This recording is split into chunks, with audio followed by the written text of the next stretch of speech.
Assalamualaikum warahmatullahi wabarakatuh. Kali ini kita akan membahas materi selanjutnya, yaitu berkaitan dengan kepemimpinan. Yang pertama berkaitan dengan pengertian dari kepemimpinan adalah suatu seni atau proses mempengaruhi sekelompok orang sehingga mereka mau bekerja dengan sungguh-sungguh untuk meraih tujuan kelompok. Kemudian ada juga yang menyatakan bahwa kepemimpinan merupakan kegiatan untuk mempengaruhi orang-orang agar supaya bekerja dengan ikhlas untuk mencapai tujuan bersama. Ini menurut Perry. Di sini ada dua jenis kepemimpinan, yaitu ada natural leader dan management leader. Untuk natural leader adalah seseorang dengan kemampuannya dapat menciptakan keadaan sehingga orang lain yang dipimpinnya dapat saling bekerja sama untuk mencapai tujuan. Sedangkan untuk manajemen leader adalah seseorang dengan kedudukannya sebagai pemimpin melaksanakan tugasnya berdasarkan prinsip manajemen, yaitu ada perencanaan, pengorganisasian, pelaksanaan, dan pengendalian, sehingga dapat menciptakan keadaan orang lain yang dipimpinnya dapat saling bekerja sama untuk mencapai tujuan. Kemudian ada peran pemimpin. Itu di sini menurut Morgan 1996 mengemukakan ada 3 macam peran pemimpin yang disebut dengan istilah 3A, yaitu ada aligning, yaitu menyalakan semangat bekerja dengan tujuan individunya. Kemudian ada aligning, menggabungkan tujuan individu dengan tujuan organisasi sehingga setiap orang menuju ke arah yang sama. Kemudian ada allowing, memberikan keleluasaan kepada pekerja untuk menantang dan mengubah cara kerja mereka. Selanjutnya di sini peran pemimpin adalah sebagai seorang penghubung interpersonal yang merupakan simbol kepada suatu kelompok dalam melakukan tugas secara hukum dan sosial, mempunyai tanggung jawab memotivasi, mengatur tenaga dan mengadakan pengembangan serta merupakan penghubung jaringan kerja di luar kelompok kerja mereka. Kemudian ada juga sebagai penginformasi, yakni memonitor informasi yang ada di lingkungan organisasi, menyebarluaskan informasi dari luar kepada bawahan dan mewakili kelompok sebagai pembicara. Kemudian ada juga sebagai pengambil keputusan, dalam hal ini menangani konflik, mendesain peningkatan organisasi, sumber penyediaan sarana atau prasarana dan negosiator. Ada juga sebagai inovator atau pembaharuan, bahwa seorang pemimpin selalu dapat membawa pembaharuan dalam menghidupkan situasi dan kondisi di lingkungan kerja staff. Syarat-syarat kepemimpinan yang pertama di sini adalah kekuasaan. Merupakan kekuatan, otoritas, dan legalitas yang memberikan wewenang kepada pemimpin guna mempengaruhi dan menggerakkan bawahan untuk berbuat sesuatu. Kemudian ada kewibawaan, ialah kelebihan, keunggulan, keutamaan sehingga orang mampu mengatur orang lain serta patuh pada pemimpin dan bersedia melakukan perbuatan-perbuatan tertentu. Untuk kemampuan di sini yaitu sebagai segala daya, kesanggupan, kekuatan dan kecakapan atau keterampilan teknis maupun sosial yang dianggap melebihi dan kemampuan anggota dari biasa. Kemudian ada pola dasar kepemimpinan. Di sini ada 2 pola dasar dalam kepemimpinan. Yang pertama ada kepemimpinan formal yang dapat diartikan kepemimpinan yang bersifat resmi dalam organisasi, diatur sesuai pangkat, jabatan, hierarki, dan struktur dalam organisasi. Kemudian ada kepemimpinan informal yang dapat diartikan kepemimpinan yang tidak didasarkan atas hierarki, akan tetapi lebih didasarkan pada pengakuan nyata dari orang-orang di sekitarnya karena kemampuan memikat, kemampuan ilmu, membina hubungan kerja, dan lain-lain. Teori kepemimpinan yang pertama dimulai dari teori genetis. Orang yang menjadi pemimpin adalah orang yang dilahirkan dengan bakat-bakat kepemimpinan atau leader are born and not made. Kemudian teori sosial, orang bisa menjadi pemimpin jika diberi pendidikan dan pengalaman yang cukup atau leader are made. Dia dapat menjadi pemimpin karena lingkungannya yang mendukung keadaan dan waktu memungkinkan dia bisa menjadi pemimpin. Ada juga teori ekologis, yaitu gabungan adanya genetis dan sosial. Seseorang akan menjadi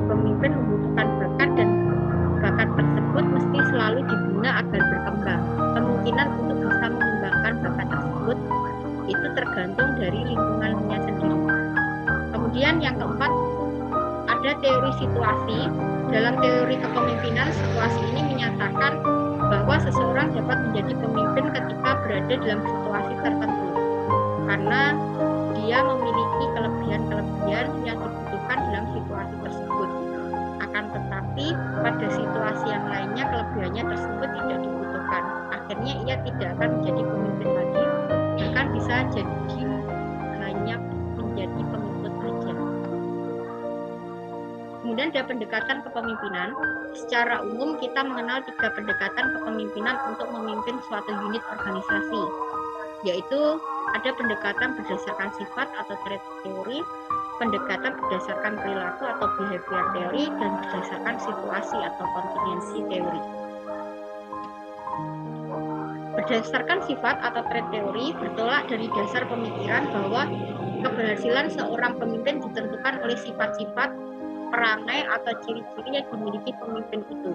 Atas dasar pemikiran tersebut, timbul anggapan bahwa untuk menjadi seorang pemimpin yang berhasil sangat ditentukan oleh kemampuan pribadi pemimpin. Yang perlu dimiliki diantaranya adalah pengetahuan umum yang luas, daya ingat yang kuat, rasionalitas, objektivitas, pragmatisme, fleksibilitas, adaptabilitas, orientasi masa depan, dan sebagainya. Menurut Kate Davis, ada 4 sifat umum yang berpengaruh terhadap keberhasilan kepemimpinan organisasi, antara lain kecerdasan. Pemimpin yang mempunyai kecerdasan yang tinggi di atas kecerdasan rata-rata dari pengikutnya akan mempunyai kesempatan berhasil lebih tinggi.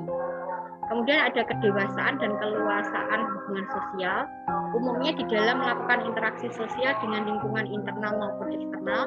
Seorang pemimpin yang berhasil mempunyai emosi yang matang dan stabil.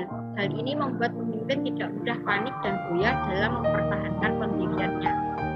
Kemudian ada motivasi diri dan dorongan berprestasi.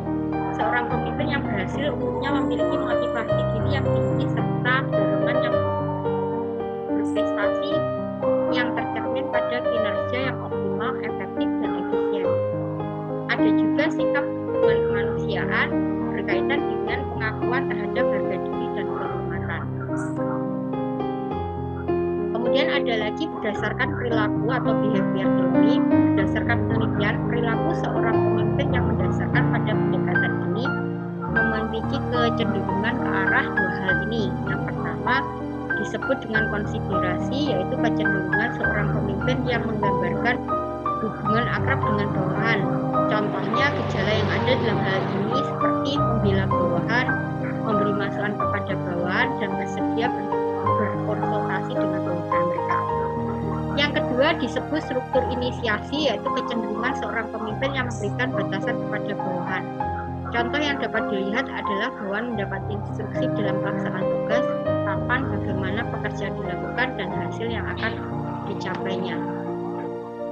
Kemudian ada berdasarkan situasi atau kontingensi teori, pendekatan yang membahas hubungan antara pemimpin dengan situasi. Keberhasilan seorang pemimpin menurut teori situasional ditentukan oleh ciri kepemimpinan dengan perilaku tertentu yang disesuaikan dengan tuntutan situasi kepemimpinan dan situasi organisasional yang dihadapi dengan memperhitungkan faktor waktu dan ruang. Ada 3 situasional yang dapat membantu pemimpin yang efektif. Yang pertama, hubungan atasan dengan bawahan, struktur tugas yang harus dikerjakan, dan yang terakhir ada posisi kewenangan seseorang. Sifat kepemimpinan, di sini menurut Terry yang pertama ada kekuatan, yaitu punya kekuatan baik jasmani maupun rohani, ada keseimbangan emosi, pengetahuan tentang hubungan kemanusiaan, kecakapan berkomunikasi, yakni pandai menyampaikan informasi dan maksud-maksudnya kepada pihak lain.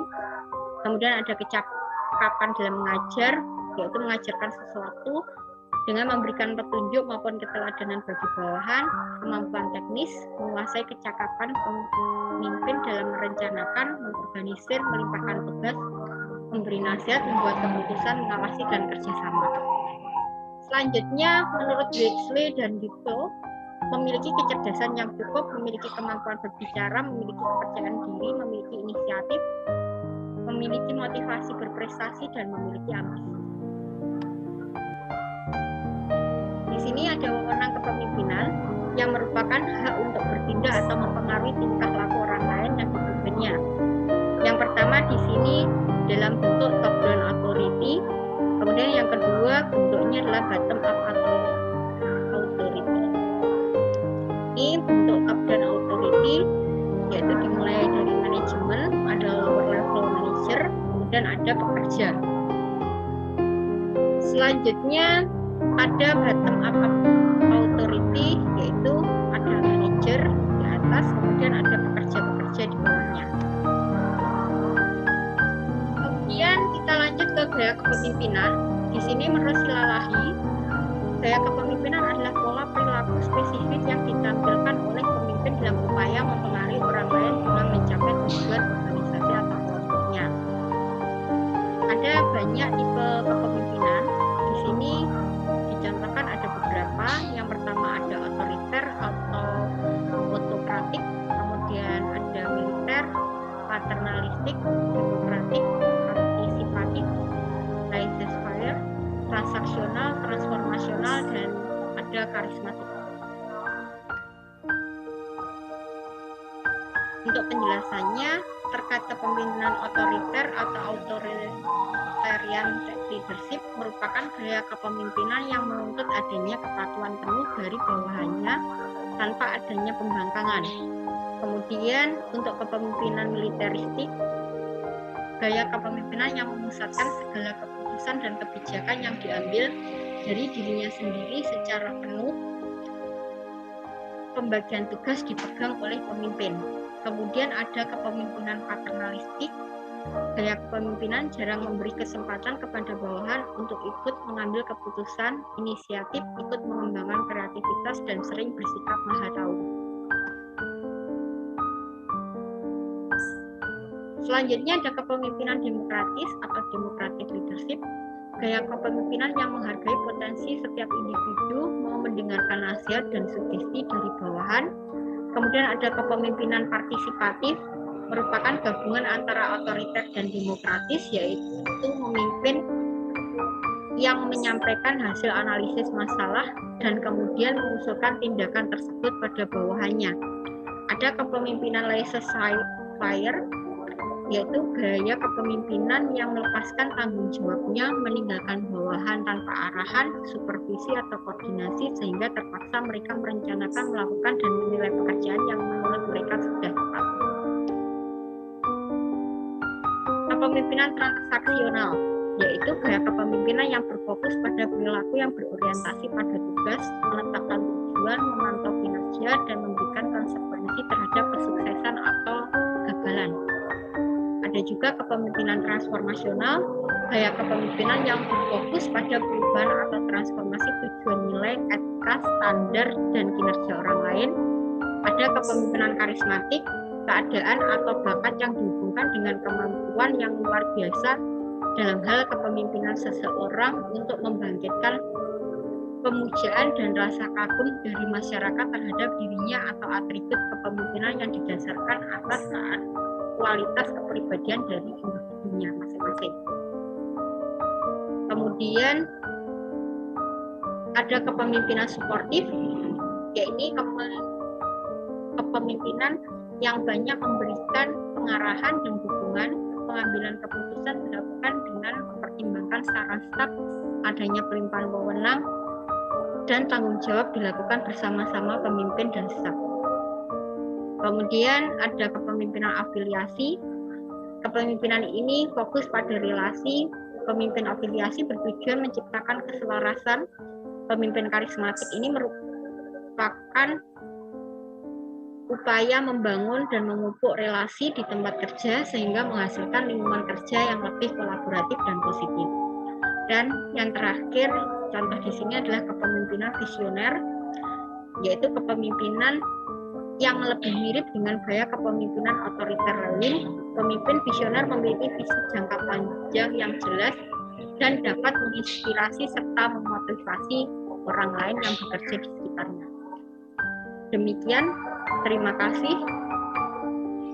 Akhirul kalam wabillahi taufiq wal hidayah. Wassalamualaikum warahmatullahi wabarakatuh.